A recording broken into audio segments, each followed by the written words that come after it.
Un peu plus de 21h, je crois, 21h30, ça passe tellement vite. Oui. On est à Lausanne, au parc de Milan. Milan. Et puis, donc on est le 3 mai et c'était une journée bien chargée. On a fait des reportages. Vous avez peut-être pas vu beaucoup de mises en ligne ce week-end. On a été quand même très chargé et vous aurez des surprises qui vont venir dans les prochains jours. Et donc, on ne voulait pas vous laisser ce dimanche sans nouvelle vidéo.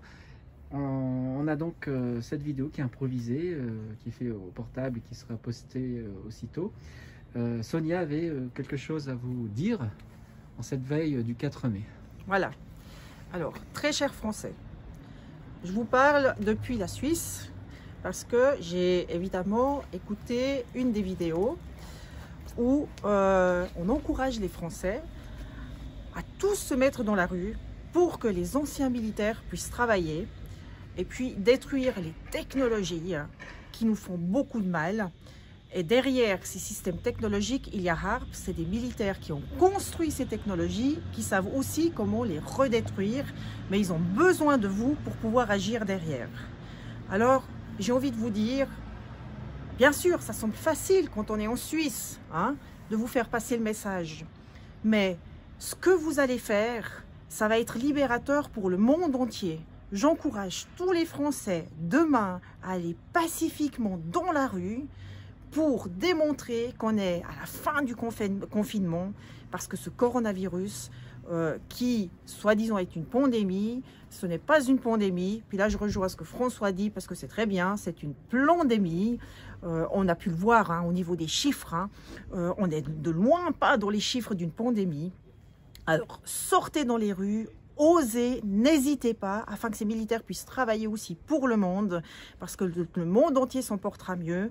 Et puis, j'aimerais encore une fois remercier vraiment, vraiment du fond du cœur tout ce que les Français ont fait quand ils étaient dans la rue pendant 18 mois avec les Gilets jaunes, parce que ça les a retardés dans leur programme. Des technologies qui voulaient justement avancer et mettre en place pour contrôler de surcroît la population, aller sur des génocides et tout ça. Et grâce à nos amis les Français, tout a été retardé et il y a encore des choses à faire. Donc voilà, un grand bravo à vous, un grand merci à vous. On était une petite équipe en Suisse en gilet jaune, à vadrouiller aussi, mais en Suisse, le peuple ne fonctionne pas de la même façon. Donc on a beaucoup envoyé d'informations sur Facebook. L'aspect positif de ce confinement, c'est que de plus en plus de personnes se réveillent, prennent conscience que le gouvernement ne nous veut pas du bien. Et d'ailleurs, effectivement, dans le mot gouvernement, il y a gouverne et mon. Et on se retrouve toujours dans les mêmes schémas. Voilà. Pour revenir sur la Suisse, on dit que les gens ne sont pas réceptifs, mais on peut dire que ces derniers mois, ces dernières semaines, il y a un éveil, même en Suisse. Nos émissions sont suivies de près, il y a de plus en plus d'abonnés, des Suisses, pas que des Français. On croise des gens dans la rue qui nous reconnaissent, oui, des gens qui parlent, et c'est vraiment donc un signe fort. Absolument. Je confirme, c'est ce qu'on se rend compte sur What a Beautiful World, sur Agora TV News, sur la chaîne de François aussi, François de Sibenthal, sur la chaîne de Chloé, Chloé F.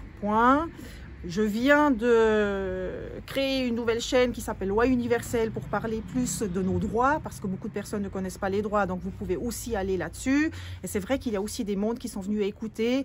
On a tous de très belles informations à fournir, et puis effectivement, il y a de plus de monde qui viennent écouter ce qu'on a à dire, parce qu'ils se rendent compte qu'on est allé chercher de l'information, qu'on essaye toujours de regarder qu'est-ce qui est vrai, qu'est-ce qui est fake news. On fait un travail incroyable derrière, on passe des journées entières à trier dans ces informations, à les vérifier en fonction de la réalité, est-ce que c'est vraiment ce qui est en train de se passer ou pas, et puis effectivement bah, ça donne du résultat, donc c'est génial. Alors les Français pour demain, allez-y, on est tout cœur avec vous. Moi je voulais même essayer de traverser la frontière pour vous soutenir. Je vais encore voir avec mes amis si c'est possible de le faire, parce que si je peux venir en France vous soutenir, eh ben, c'est la première chose que je vais faire. Voilà.